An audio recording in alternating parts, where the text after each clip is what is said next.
and OK. Okay. Plug it down.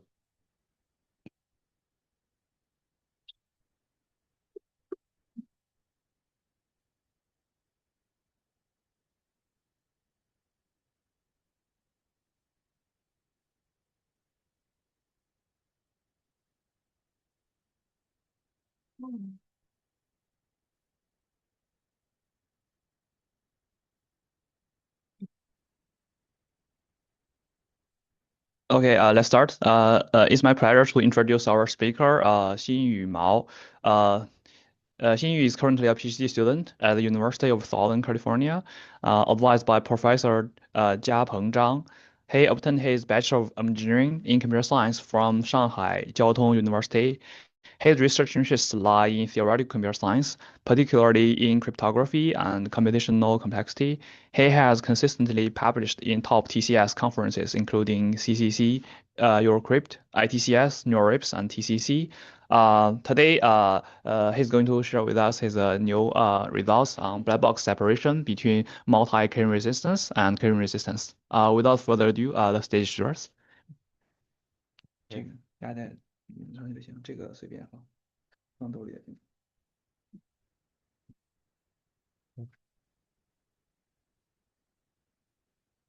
Okay. Okay. Thanks for the introduction. So, yeah, it's a great pleasure to be here at Chinese University of Hong Kong. Yeah, and today I'll be talking about black box separation between multi-collision resistance and collision resistance. This is a joint work with my advisor, Jiapeng. Yeah. By the way, I am a fourth-year PhD student and have been started looking for postdoctoral and faculty jobs. So let me know if you have any information about this.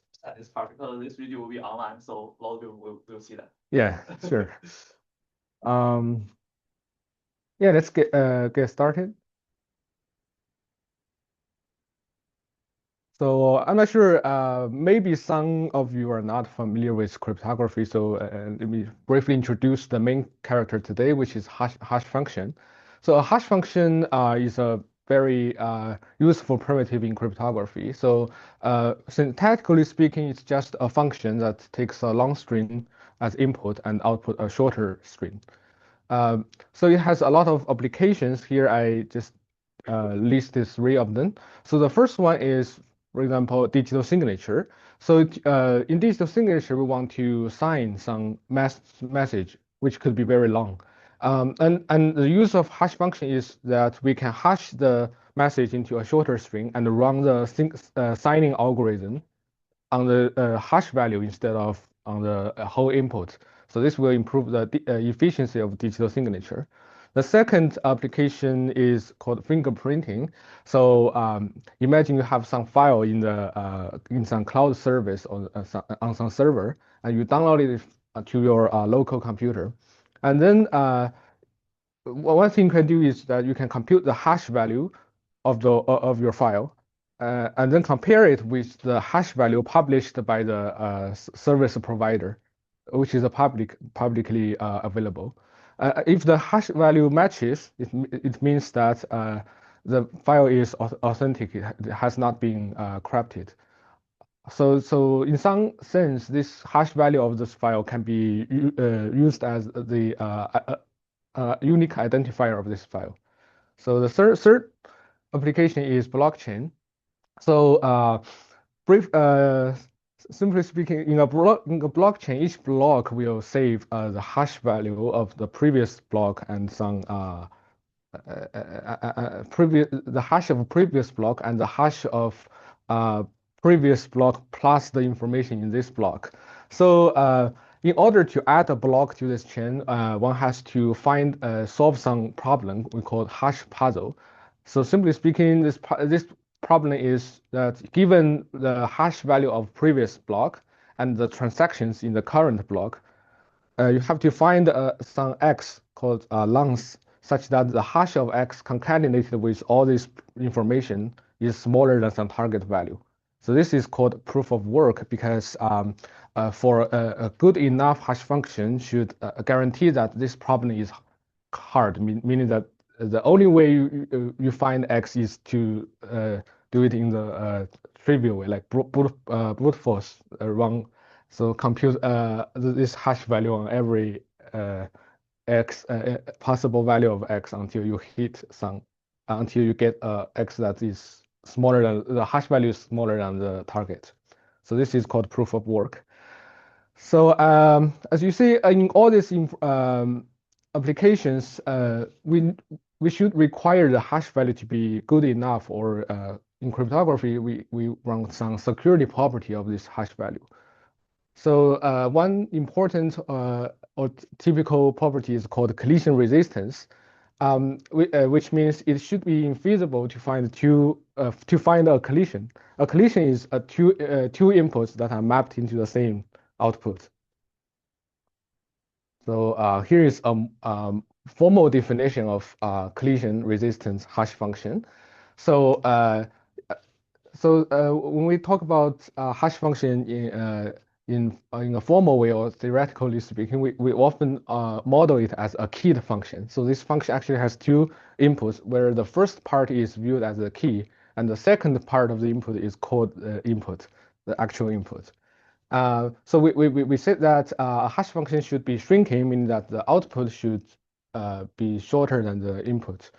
The property of collision resistance requires that all efficient adversary, here PVT just means efficient, yeah, it's probabilistic polynomial time, and it says that any efficient adversary cannot find a collision. So this is the formula, but we can view it as the game or the picture here. So the game is as follows: the Alice or the challenger chooses the hash key uniformly at random, and then the hash key is revealed to the adversary. Then the adversary tries to find a collision, which is x and x prime, and it wins if it is actually a collision, means x not equal to x prime, but their hash value under this hash key is the same. Yeah, and here all these KML, they are just integer parameters, like in standard cryptography settings. Yeah. So this is the standard, very standard definition of collision resistant hash function.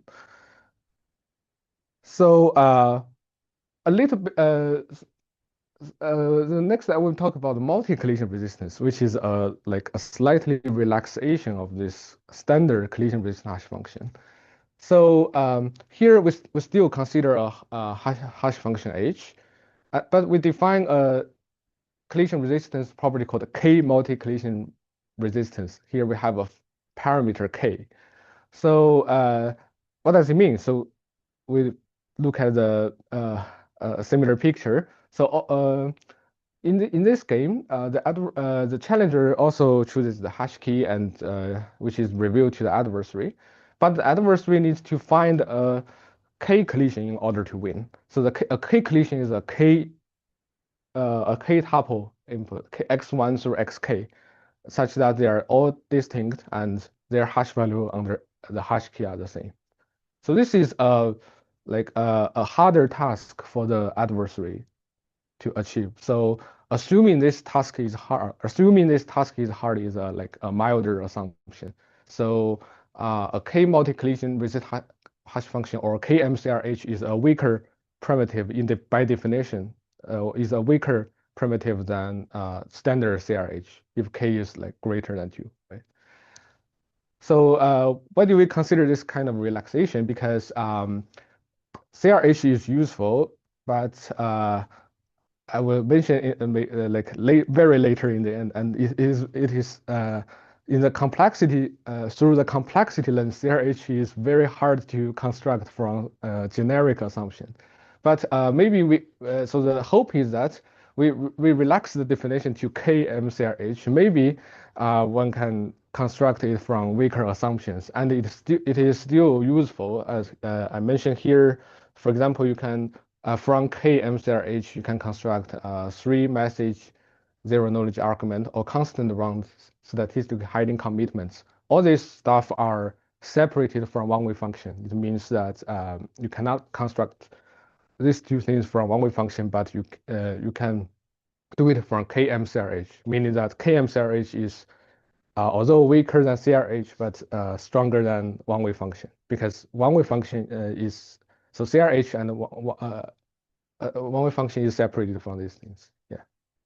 So here, a direct observation is a 2M-CRH is just the standard CRH definition, right? Because KX2 just need to find a collision, two collision.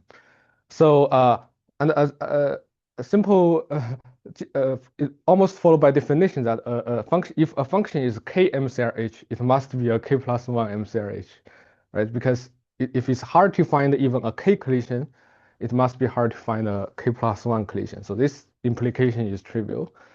So the interesting question is the other way around. So can we construct a K-MCRH given a K plus 1 MCRH? So this is the main question today. So our new result is a very concise one, given the previous, a very concise answer to the previous question. So we show that for all constant k greater than 2, there is no black box construction of K-MCRH from K plus 1 MCRH. Yeah. So this is actually an open question since the introduction of MCRH. Yeah, because this question is just so natural given the definition of MCRH. Yeah, and it also has some implications in proof complexity. So yeah, briefly speaking, finding a K plus 1 collision is strictly harder than finding a K collision. So your result is a fully black box separation? Yeah, fully black box. The black box construction is actually meaning fully black box. Yeah, fully box. Reduction. Yes, yeah, actually, I will give the definition of black box construction in the next slide. Yeah, so this is the main result we'll be talking about today. So next, so the rest of the talk will be focused on the proof techniques and the skeleton. So to illustrate this results, we need to be more detailed, more formal about the definition of what is a black box construction. So black box construction, I just use the case of k equal 2 as an example in the rest of the talk. So we just want to separate standard CRH and 3 MCRH. So a black box construction is a pair. Here you have your construction H, and you also have a reduction denoted R here. So the construction is a hash function, but it has some oracle. It has some access to some oracle. So in another way, another way of viewing this is you can, given the hash key, this function hash function given this hash key can be viewed as an oracle aided circuit. So it's a circuit, but it has some oracle gates. Yeah. So and R is a reduction. So what does this mean? So basically here is a template of thinking about these things. So you can think about we have some oracle F, which is 3 MCRH. And we hope that our construction H, given the oracle F, is a CRH constructed from F. And so the standard way in cryptography of saying this is, say we have a reduction, which is captured by this if-then condition. It says if some adversary A can break the security of H, so it means it can output a two collision, the standard collision for H. So it means A breaks the two collision resistance of F. Then a reduction given the adversary A, and of course the oracle access to F, can output a 3 collision of F. So it breaks the 3 collision resistance of F. So this means H is really a CRH if F is a 3 MCRH, right? So this is the formal definition of black box construction. So recall that we want to show that there is no such a thing. So how can we show there is no construction and reduction pair? So the typical way of doing this is called at least one major way of doing this is called sometimes called two-oracle paradigm. It started by Simon from 1998, where Simon proved that there is no black box construction of CRH from one-way function. So the paradigm is roughly like this. So we actually introduced another oracle called CF, I mean collision finder, which that this oracle can break any CRH. So it works as follows. So its input is a circuit, an oracle-aided circuit C. And given this circuit as input, the oracle will output a collision for C. So it means CFC will output a pair x and x prime such that C of x equals to C of x prime. So this oracle is so given this oracle, there is no CRH, right? Because if you have any construction in your mind, you can just feed it like this way. If H is your construction and you have your hash key, then the adversary can just feed this circuit into CF, and then it get a collision. So given this oracle, given this oracle, one can break any CRH candidate, and says in the eye of reduction, R can just use this CF to as the adversary here. So the thing, so what we need to show is there is, even given this oracle collision, this collision finder oracle, any reduction R, efficient reduction R, cannot output a 3 collision for F. So the oracle can break the security of any CRH, but given this oracle, any reduction still cannot break the 3 collision resistance of F. So this is what we want to show. Actually, we show it for a random F. So we want to show that for a random F and the efficient R, given the oracle of collision finder oracle, the reduction cannot output a 3 collision for F. Yeah, this is what we want to show, but maybe. For the I'm not sure if Simon's paper used this two-oracle technique. I know this terminology, two-oracle techniques, are developed by a paper of Leonard Reason and Xiao Chunyuan. Yeah. Yeah, they are discussing about the private key and public key CRHF. They I think one innovation of their paper, at least they claimed the development of this two-oracle separation paradigm. So are you saying that this actually already appeared in? Actually this oracle is called Simon's oracle in the following works. But yeah, so this is what we want to prove, but I will formalize it better in the next in a more detailed way in the next slide. Paper, did he do something like use the oracle and then try to embed a p-space oracle in a? I think he's following technique. Developed by.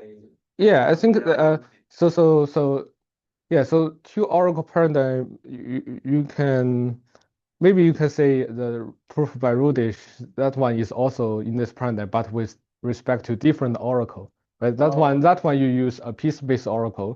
Do you call that, or does you call that two oracle? Yeah, I think that's actually they are the same.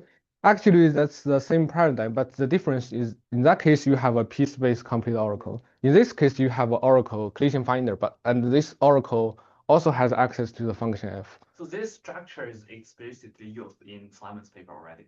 Yeah, but the proof is more like complicated in the original paper, but the two oracle is already there. Yeah. So as we mentioned, we formalize the thing we want to prove a little bit. So we want to prove the theorem for efficient reduction. So we just first define what's the efficiency we want to we care about here. So we see an adversary R, which is a reduction, is some bounded. We have 3 parameters, Q prime and Q2 prime.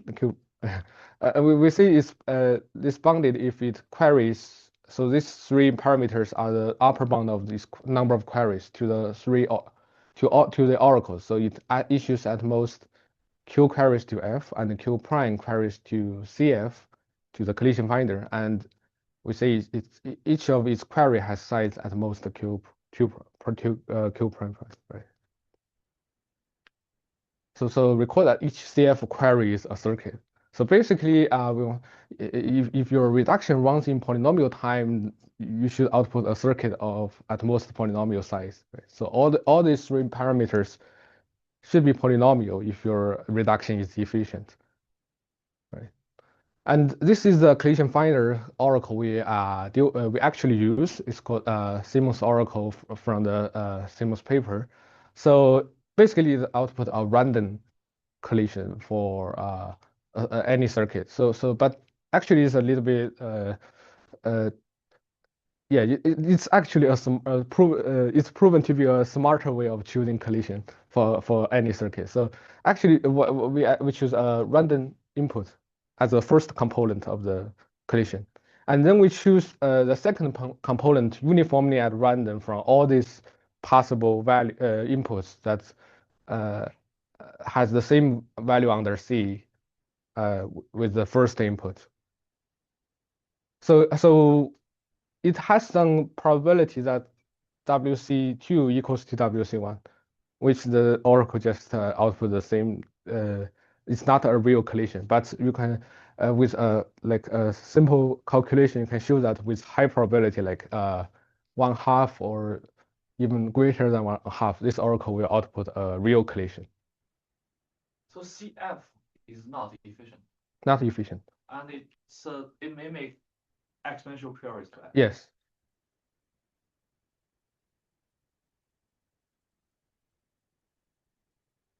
And there is a slightly smarter way of implementing this. Yeah, it's actually helpful in the proofs, but it's still inefficient. Then I have a question. Uh-huh. In my understanding, the only thing eventually we'll care about black box separation. We use this two-arc technique as something like intermediate tool. Yes. If you prove the claim you showed on the previous slide in the four-arc world, that implies a black box separation. But to my understanding, that step requires CF make polynomial queries back. Otherwise, I don't know if it applies. No, actually, fully box construction means here for all A is not necessarily polynomial type. This is why it's called black box. So it says if I give you but we count number of queries. A cannot make like super polynomial queries back. it can actually. No, it cannot. I'm pretty sure it cannot. Because it doesn't make sense. It can, because the number of queries is just a measure of efficiency, right? So so the black box construction should say if I give you a black box A, which solves which breaks the security of H, of course it can make many queries to the function F, oracle F, as it wants. And then you should be break. Intuitively, if A uses many queries to F, it should help you better to solve the problem, right? Yeah.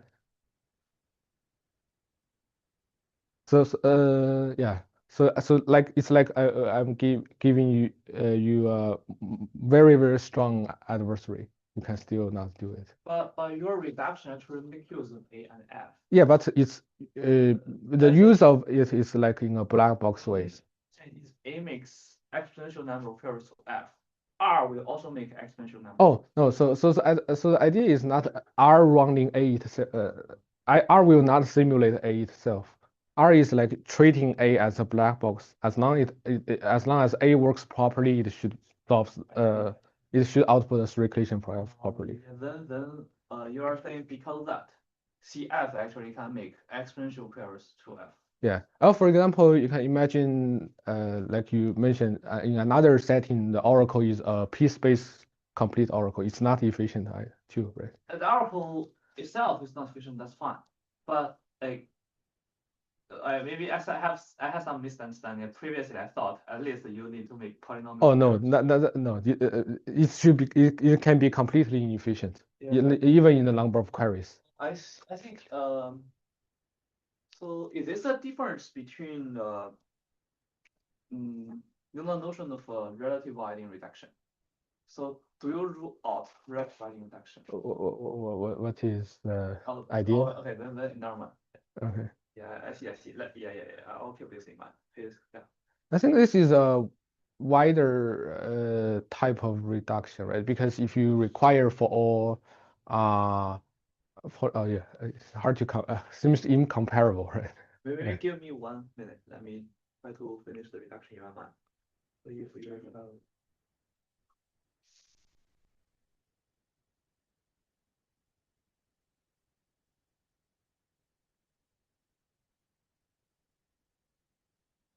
you don't count the query.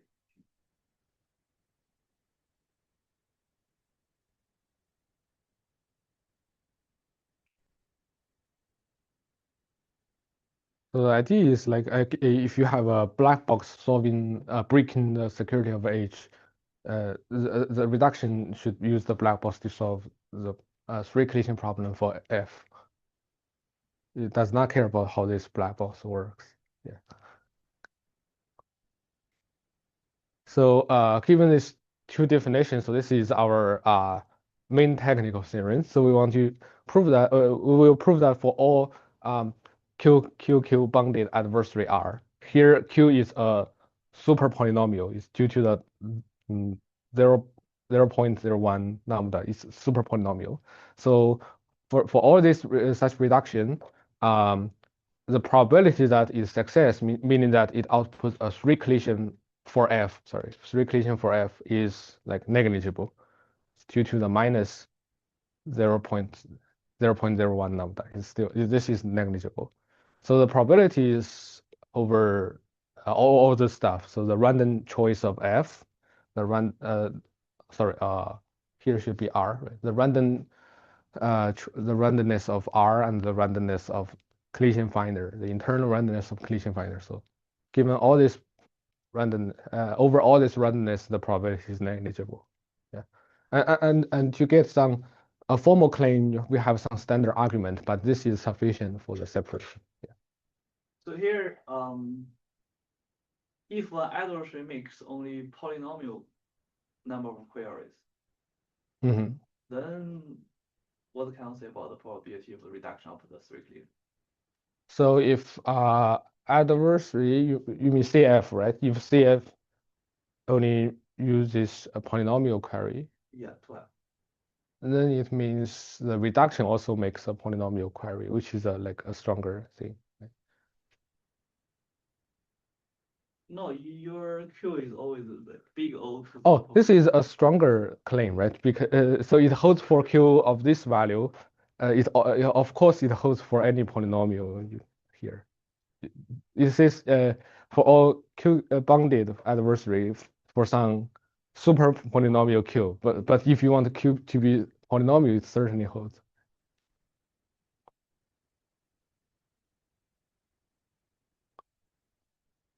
So that Simon's oracle picks WC2 in this tab. Is that correct? Yeah, in this set. 2 to the power point 0.1. I mean, in this time. Of CS. Not necessarily, right? Because it needs to compute many values of C to determine this set and then choose a random. Yeah, but your theorem uses the same Q, where the second Q is a bound of the queries number of CS. Oh no, Q prime is bound the number of queries to CF. Okay. So the number of queries of R to the second oracle CF. How many circuits you submit to CF? Okay. Okay, so this is the main claim we want to prove. So in order to prove this thing, we need to the first step is to make the adversary R, the reduction, more regular. So we actually do some normalization here. It's basically we want to make the behavior of this reduction more regular.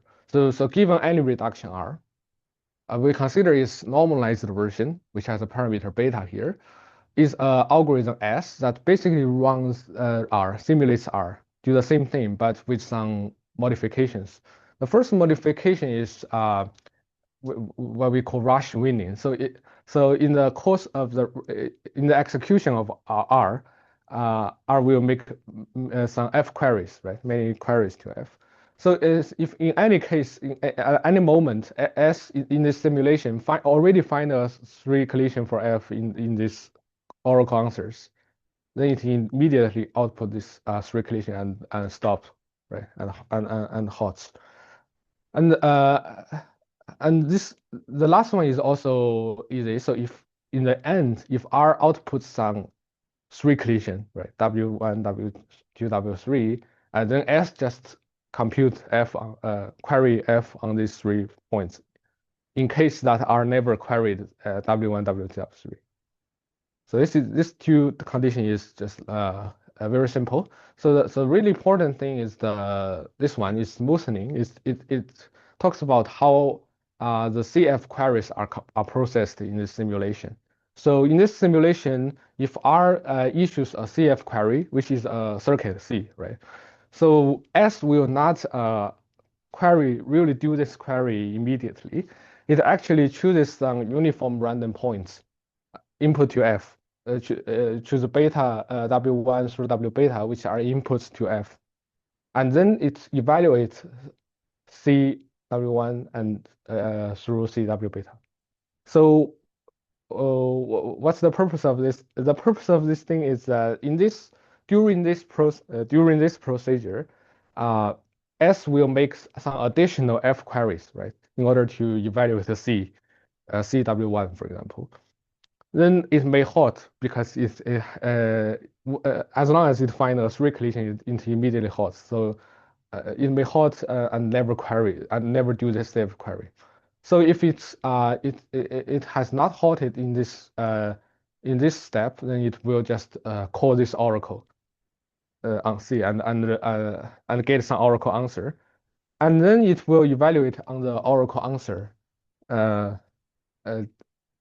And of course, in this procedure, it will again make some F queries. Okay? And we call this queries the confirmation query. This is a very important notion in the proof. And then it forwards the answer to R and continue the simulation.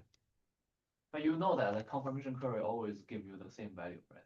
It's a clear by Yeah, definition. yes. But the possibility is that when doing the confirmation, a 3 collision is found and the process is stopped. To W1 to W beta. No. So in this procedure, the simulator will make some F queries, and maybe there could be 3 F values that collide, and it just immediately halts there. I don't see where do you check the F value. Oh, so formal collision. okay. So whenever S makes a new F query, it checks with the previous queries. If there are 3 queries with the same F value, then it just halts. Okay. So yeah, basically it says whenever you can output 3 collision, just do it and stuff. Because the goal is to find a 3 collision for F, right? For example, in the confirmation query, you are actually from S perspective, he is querying C to the power F. Yeah. So he doesn't get to see the intermediate communication between C and F, right? It can, because it computes itself. C is a implicit circuit. You are saying S is really looking into the middle of C and F. Yeah. So as long as he see a collision for F.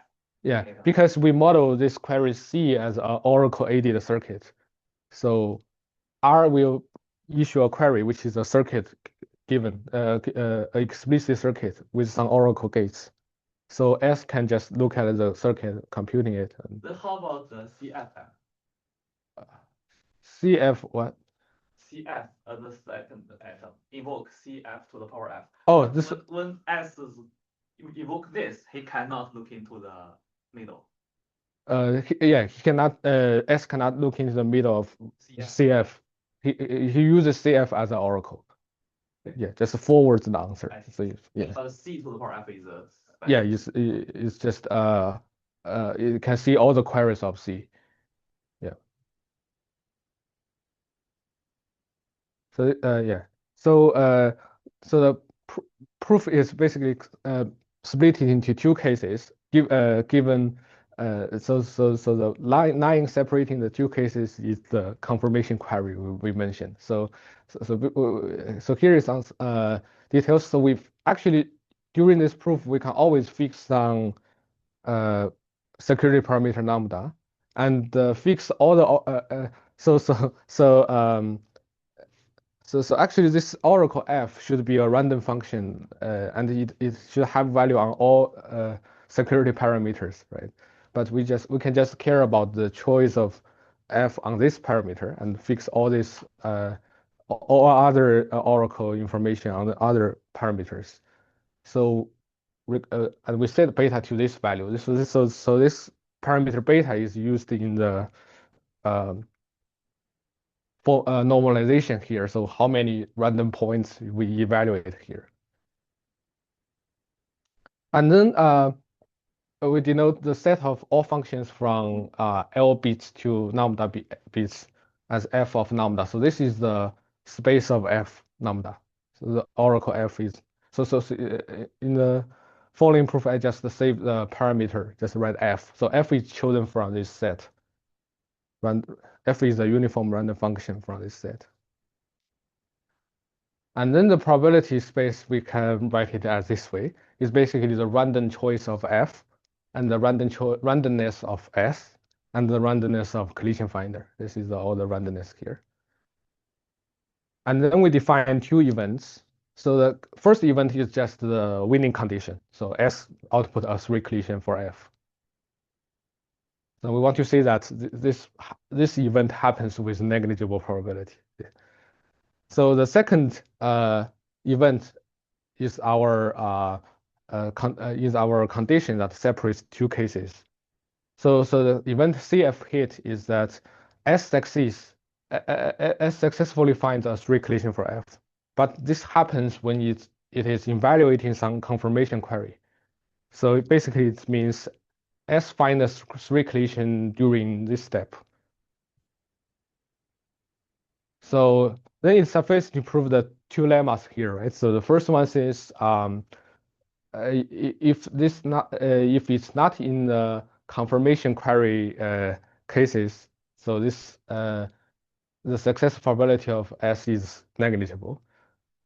The second lemma says the case of finding a collision in confirmation query is also negligible. So combining these two, we conclude that this winning condition happens with negligible probability.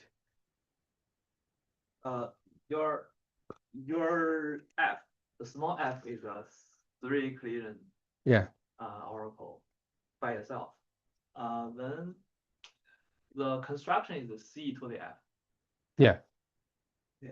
You are proving that c to the f is not a collision resistance anymore. Once you have it, it's a cf to the f. Yes. But still in this world, small f is still 3 clear. Yeah.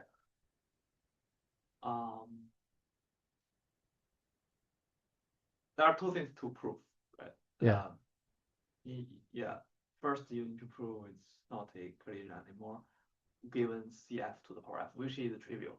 Because by definition, CF. Yeah, that part I just omitted that part. Then now you are proving that the small f, given all the things, is still 3 collision resistant. Yeah. I will claim that it's two lemma together implies that. Yeah, because it means it's basically so combining these two, we conclude that the probability of this event, collision found event, is negligible. Condition on I see. Okay. And that's what we want. Okay. Yeah. Okay, sure. So the proof of this two lemma uses really different techniques, but today I will be focused on the second part, but I will briefly talking about the first part too. Yeah. So the first part is saying collision can only happen in the confirmation queries. Looking at it again, it says because if if CF hit does not happen, then this probability, the probability of collision found is negligible. So yeah. So for this part, we use what we call a compression argument. So it's like the following. In this part, we only consider the random choice of F. So we can actually fix all the other randomness, including the randomness of S and the collision finder, the internal collision finder, the interrandomness of collision finder. So once these are fixed, the only thing we consider is actually the choice of F, which would define this set of the good F.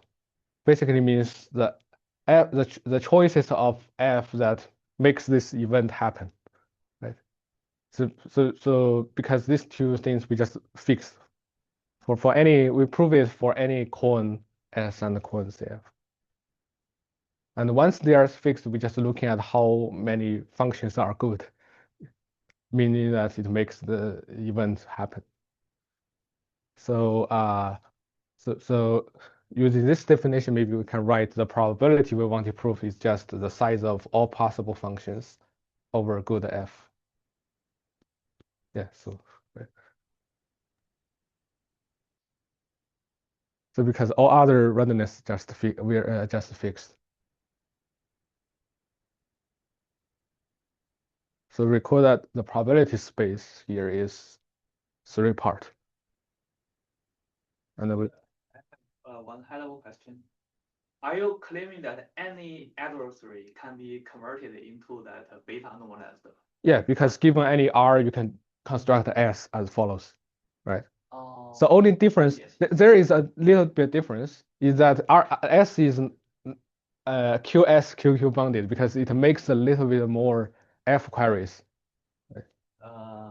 In the confirm, because in the not just this step, in this step and also in this step, right? It will make some F queries, but it's yeah. Actually, it's not polynomial related, but it's still negligibly small. So it's I think it's not polynomial related, but it's still negligibly small compared to the lambda.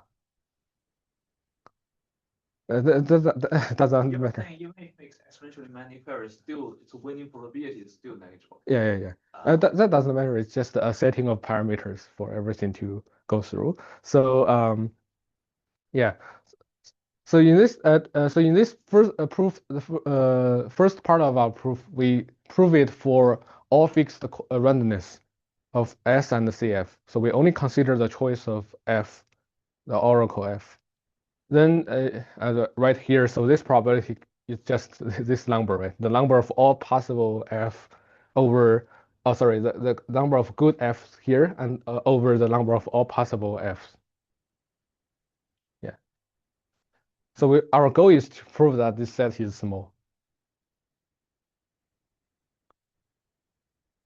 So in order to prove this, a set is small, we use a randomized here a compression scheme. It means that we can encode this set to a smaller set with noticeable success probability.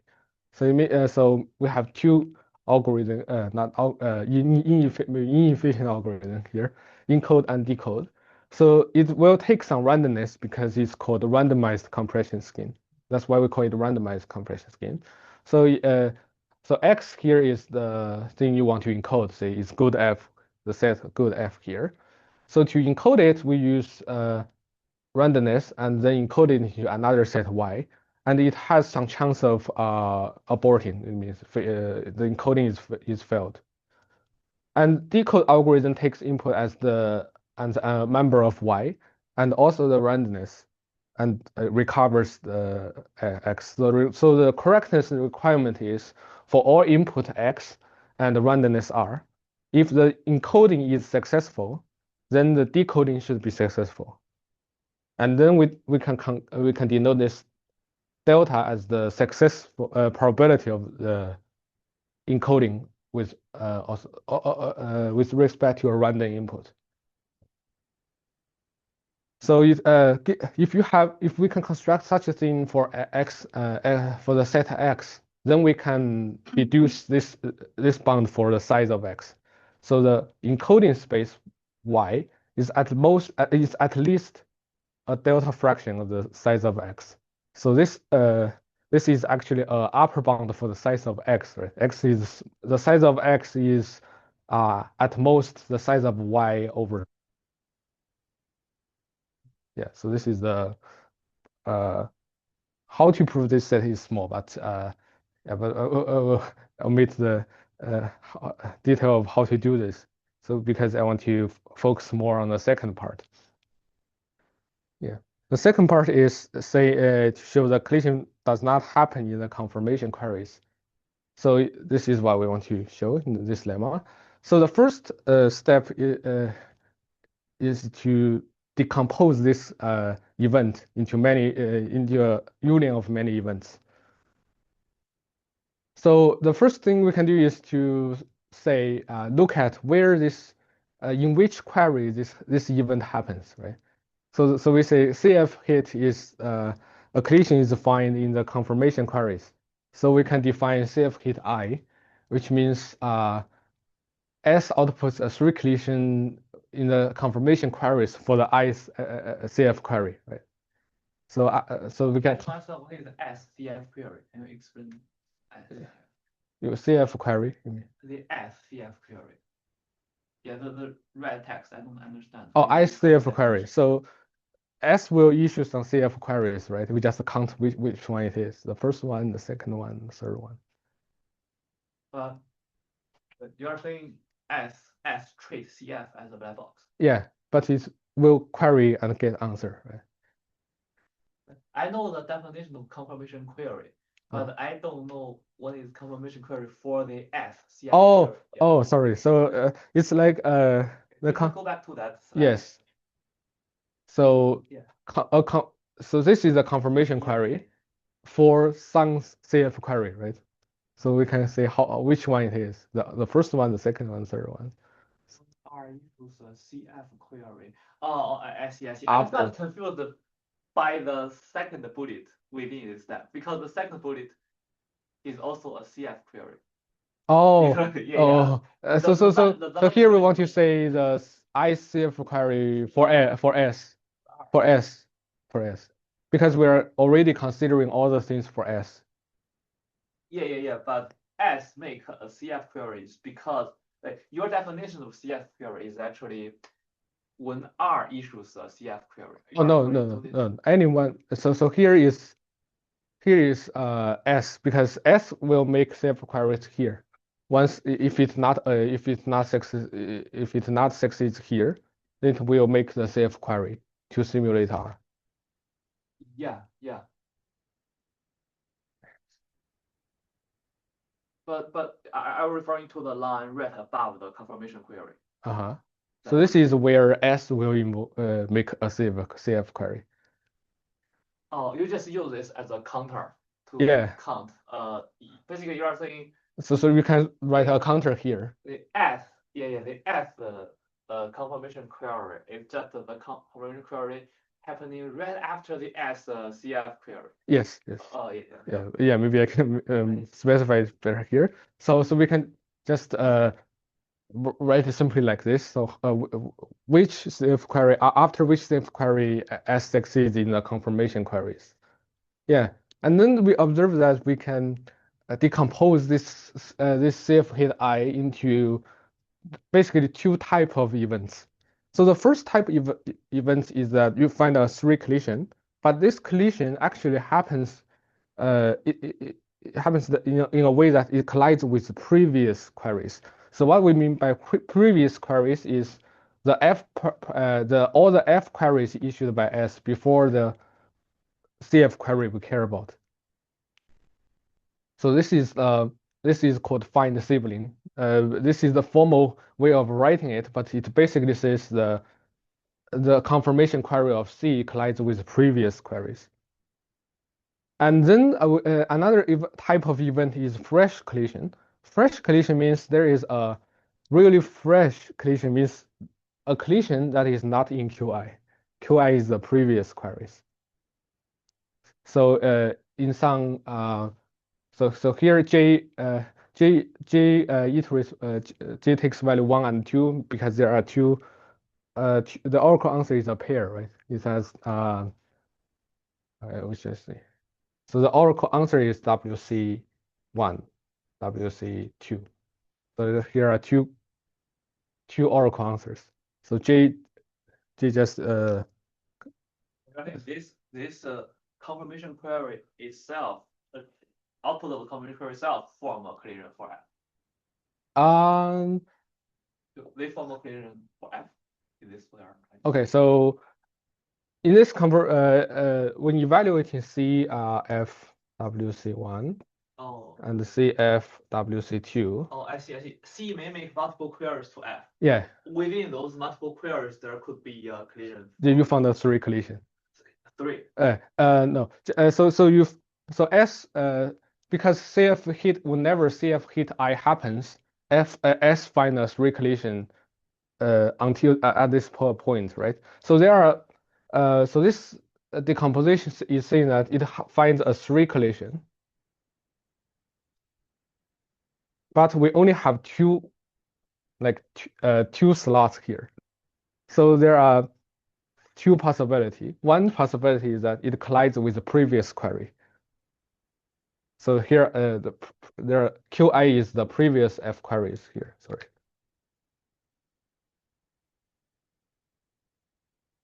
This is the previous F queries. So you find S successfully finds a 3 collision, but here we only have 2 slots. So the first possibility is that the 3 collision contains something from the previous queries. So this is what we call find a sibling of previous queries. So another possibility is that all the 3 collisions comes from these 2 slots. Then by the pigeonhole principle, there must be 1 slot has 2 fresh collisions. So this is what we call fresh collision. There are two. Why can't like 1 slot contains all those 3 collisions? Yeah, it could be. Then this also happens. Well, 3 collisions are all in the 1 slot, and this also happens, right? So, of course, there are 2 collisions. So it means there is a collision during the query of some WCJ, which is not queried by the previous query. But why you just say 2 collisions? I think you are interested in 3 collisions, right? Why? Oh, I want to say that even this is hard. Oh, okay. Right. So I want to say this event is contained by the union of all these events. It's a subset. Yeah, it's subset. It covers all the cases. Yeah. And then with this, this inclusion is very subtle, but with this subtle inclusion, we reduce our work to proving all these events happens with negative probability. But then that should be smaller than or equal to. This is equal to, right? Because if CF hit happens, it must happen somewhere. We'll do the next equal. This is less equal to. Yeah. Good. Then we should prove all these events here, small events here, happens with negative probability, and this is done by using a new view to this procedure. So in this part of the proof, we fix the coins of S. So we will consider the random coins of the internal randomness of CF and the random choice of F. So as before, we denote the QI as the set of F queries before this. Sorry, the QI is the set of F queries before this CF query we care about. So the question is, so we ask the question like this: so what is the distribution of our random function F, given the current view of S at this moment? At the moment where S issues the CF query here. So of course S will knows FQI, right? Because it queried all these values. So these values, like the gray slots here, we just yeah, this represents the positions in Qi where the values are fixed in the view of S. And in the view of S, all other values are random, but maybe not uniformly random because it has some global leakage of F, which comes from its previous CF queries. Because all the access of C, so all the information about F comes from two type of queries, either F query, either CF queries, right? So FQI is all the information from F queries, and it may get some global leakage from the CF queries. And this is the view of S. And then the important thing we can do is we can decompose this distribution into a convex combination of different but more structured distributions. So we can write it this way. So the distribution of random F conditioned on the view of S can be written as a convex combination of the D distributions. It means that this distribution is equivalent to, with probability 1, we have this D distribution D1. With probability P2, we have distribution D2. And with probability PR, we have this distribution DR. And each distribution is it has some structure. That is, it is additionally fixed on some input, on some position. So they are all fixed on Qi because the original distribution is fixed on Qi. Then, but each distribution additionally fixed on other positions denoted by the set big I here. And the important thing is that other than Qi and I, all the other information, all the other positions are what we call dense, or here we say blockwise high mean entropy. It means intuitively it means each position here has high mean entropy. So intuitively it's like this part is really like uniform random thing. So recall that in the previous, in the original distribution, we only know this part is somewhat random. It may be far from uniform random. But after this decomposition, for each component, for each component small sub distribution, the positions are either fixed. All the positions are either fixed or are really, really close to uniform.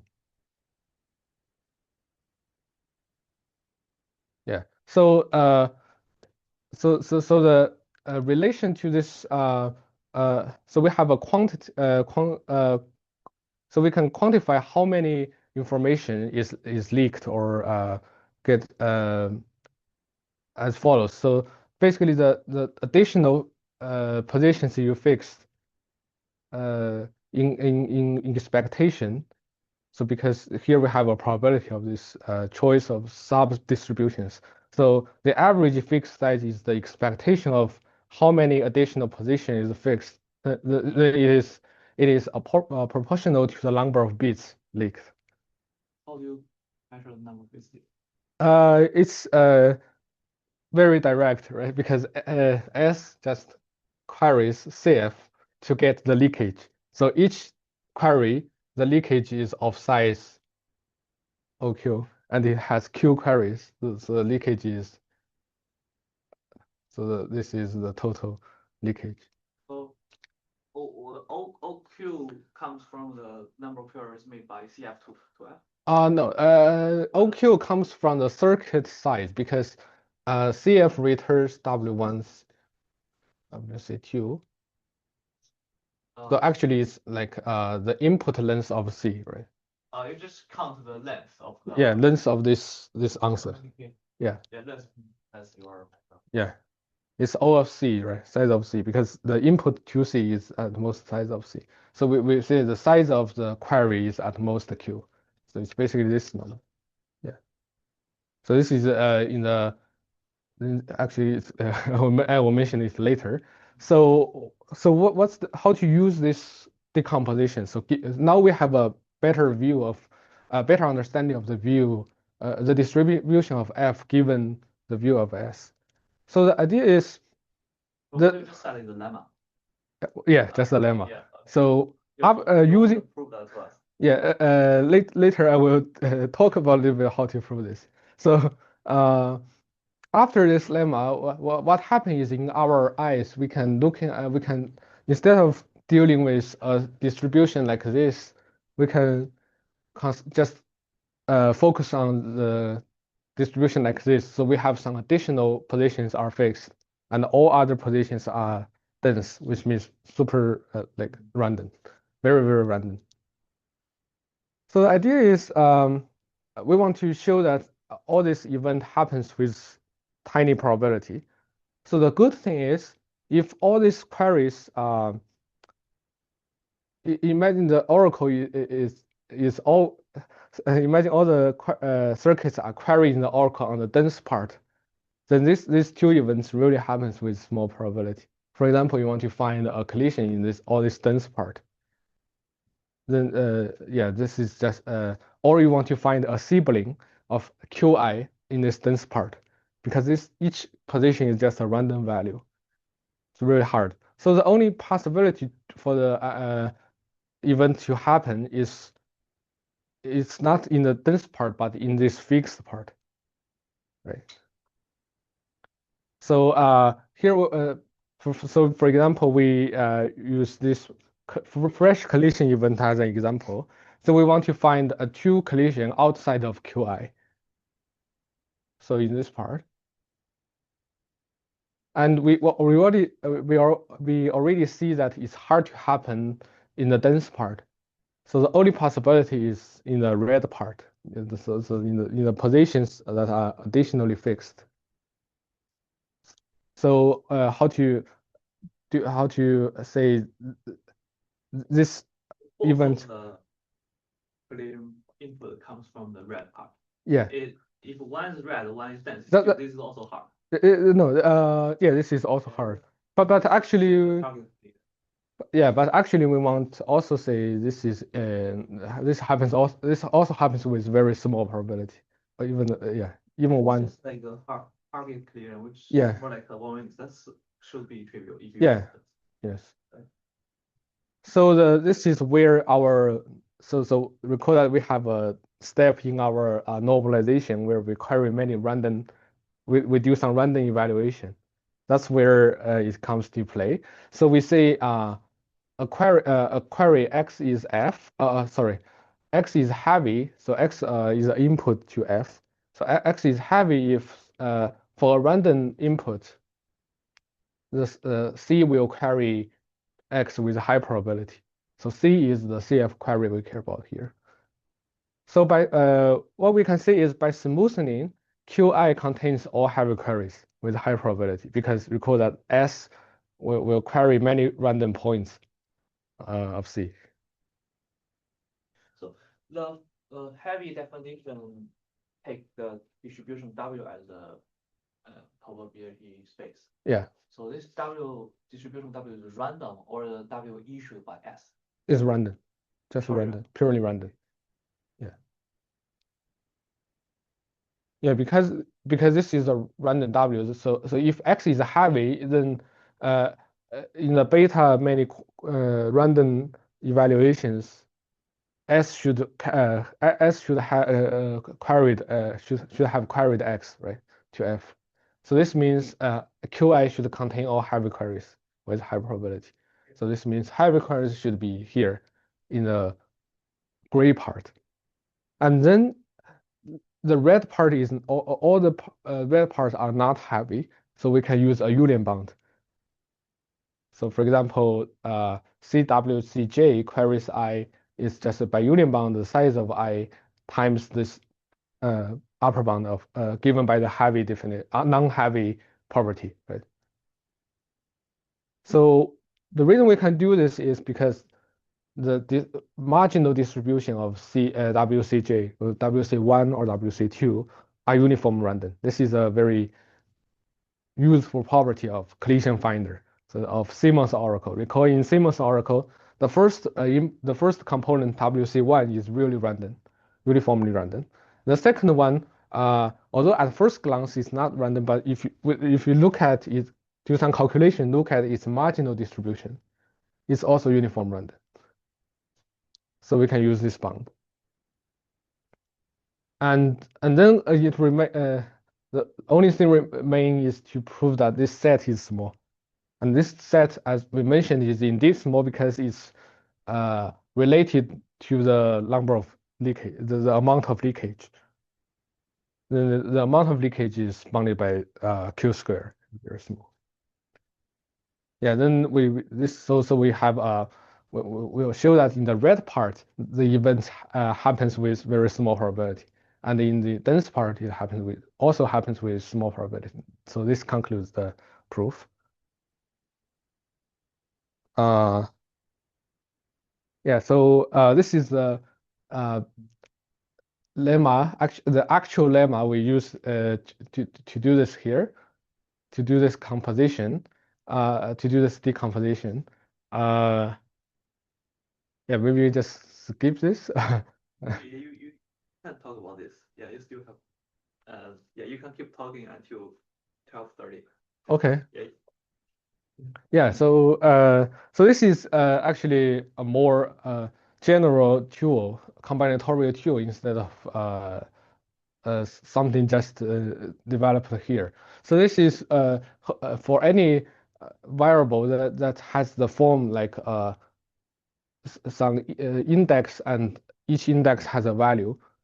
For variables, for random variables of this form, we can define the dense property we mentioned. This is called blockwise high mean entropy.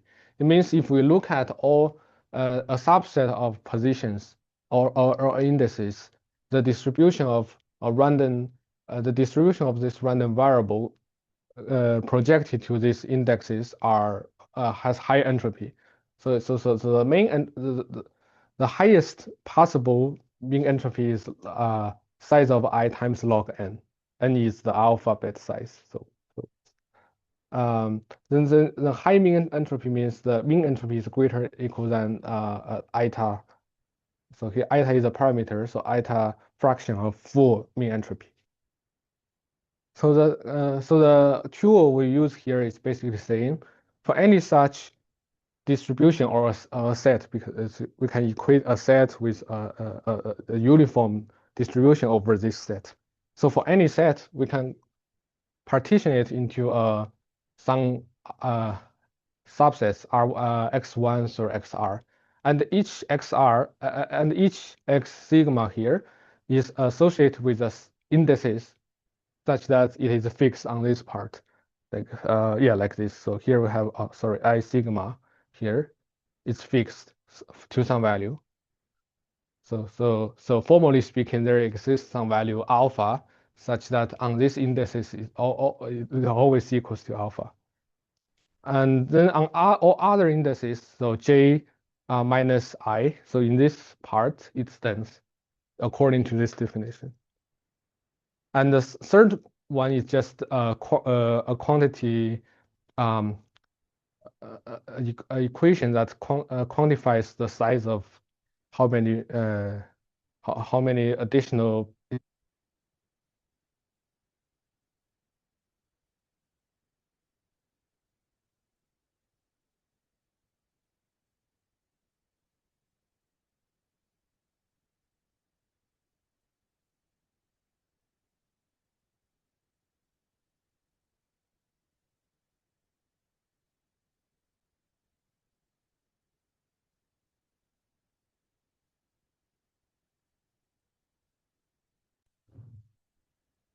So I sigma is a DI in your application. Is the What plays the role of DI in your application? you mean the previous slide, the DI in the previous slides? Yeah. Oh, it's just so QI. where is the QA? In your application, there is a QI, which is the previous. In this. So actually we extend this. So QA you can imagine is like some part that is already fixed here. Okay. Yeah. Then I sigma will be the leaked bits. Yes. There Yeah. So QI, you can imagine just is like the part that's something doesn't some appear in that yeah material. yeah. I sigma the additional decays. Then your partition, that lemma or that theorem requires something like it's a partition, meaning Yeah. that there should be no overlap. Yes. Does your scenario satisfy that? Yeah, we just says yes, it satisfies that we just like like speaking it in the language of distribution, so making the representation simpler here. That partition requires that all the I1, I2 things they cannot overlap. Oh, they can overlap. They can overlap. Yeah. Still, okay. Yeah, I think I still need time to like processing this. So basically, it's like there are two ways to sample the view of so you can imagine we first sample the view of S, then conditional on view of S, we sample F. So this is the one way to do the sampling. So another way of doing sampling is we sample the view of S, and then we sample indices from I to R according to the probabilities Pi and PR, Pi through PR. And then we are committed to some sub-distribution here, and we sample from that distribution. We get F.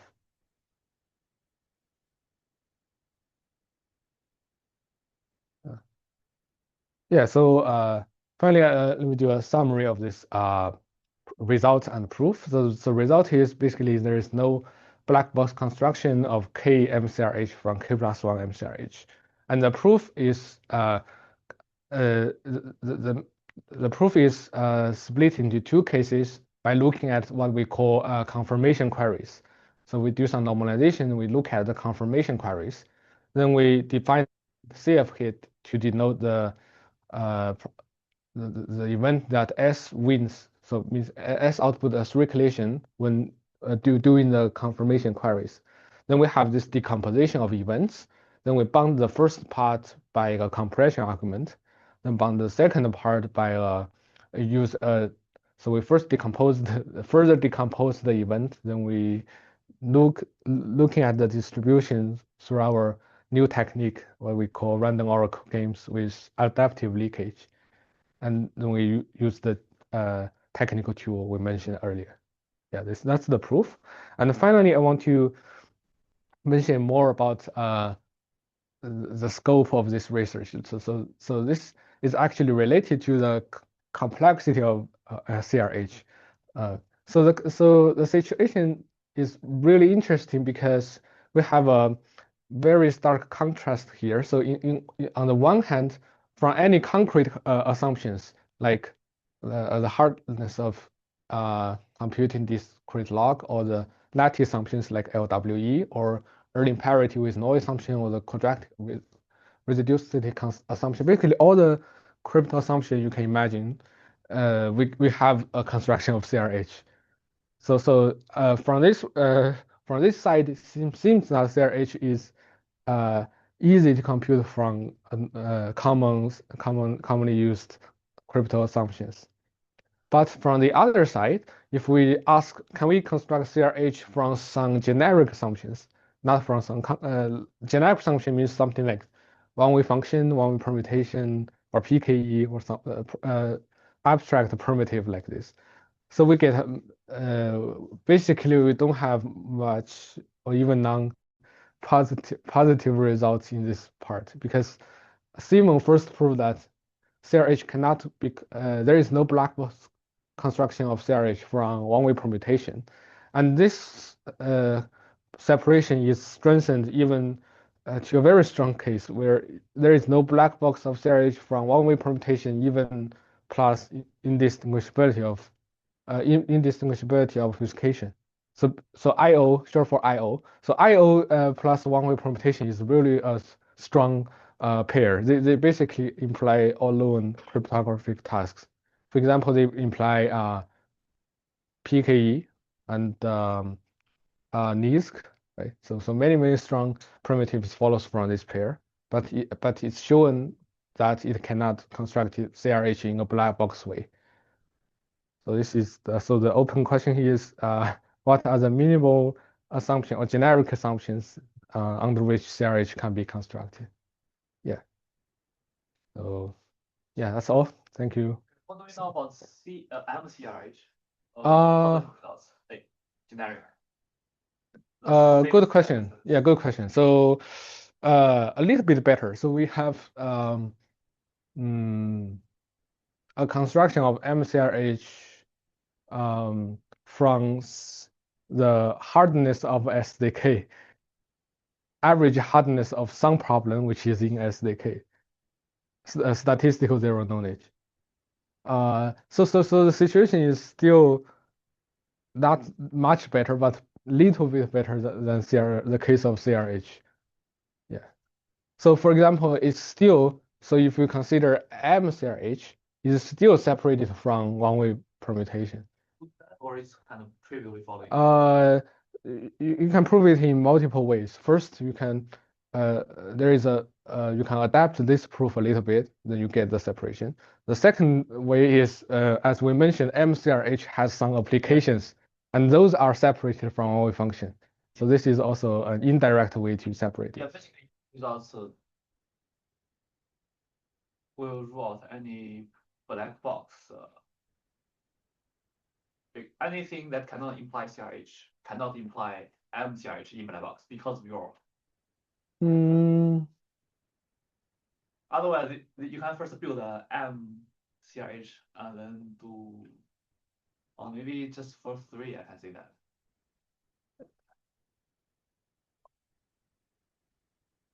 No, sorry, I can't say that. Okay. Yeah, then how about the Asharov Segab? Does it rule out MCRH as well? So at that moment, I think MCRH is not very it's not a very active topic, but I think their proof can just be adapted to prove the same thing for MCRH. Yeah.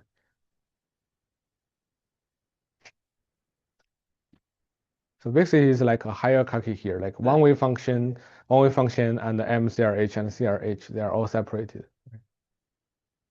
Then why are we interested in MCRH? Uh, I lost the motivation if you are saying that the situation is. There are like I think it's has two sides. One side is in cryptography, it's always interesting to build it from weaker assumptions. But you cannot even justify it's really weaker. Oh, it's really weaker, right? Because we just approve it's so for example 3 MCRH is weaker than CRH, really weaker, because you cannot. A constructive perspective. Yeah, from a construction perspective, yes. I didn't look much into it, but there are some constructions of MCRH, I believe, from assumptions that are not known to imply CRH. Yeah, but these assumptions are still not very standard like this. Yeah, and another side of motivation is not from cryptography, but from complexity. So from complexity, we can view the task of finding collision as a problem they call TFNP, which is a class of NP search problem that is guaranteed to have a solution. So collision is such a problem because by pigeonhole principle, we can guarantee that there is always a solution, always a collision. Even 3 collision, right? So for example, you consider a function from very compressive from 3n to n. Of course, there will be a 3 collision, right? Very even there are many way collision is possible. Yeah. So our results actually in the language of proof complexity is it shows that there is no reduction between 2 problems. One is say 3 collision problem, one is 2 collision problem. So this is because the problem of the collision finding problem in TFNP is actually a very important problem in TFNP. In TFNP, they have like 5 important problems in the beginning, and the collision finding is one of them. Yeah. So this is motivation from the complexity side, yeah, not from cryptography side. Okay. Yeah. Yeah. Any questions? And let's thank the speaker again. Yeah. Nice. Yeah.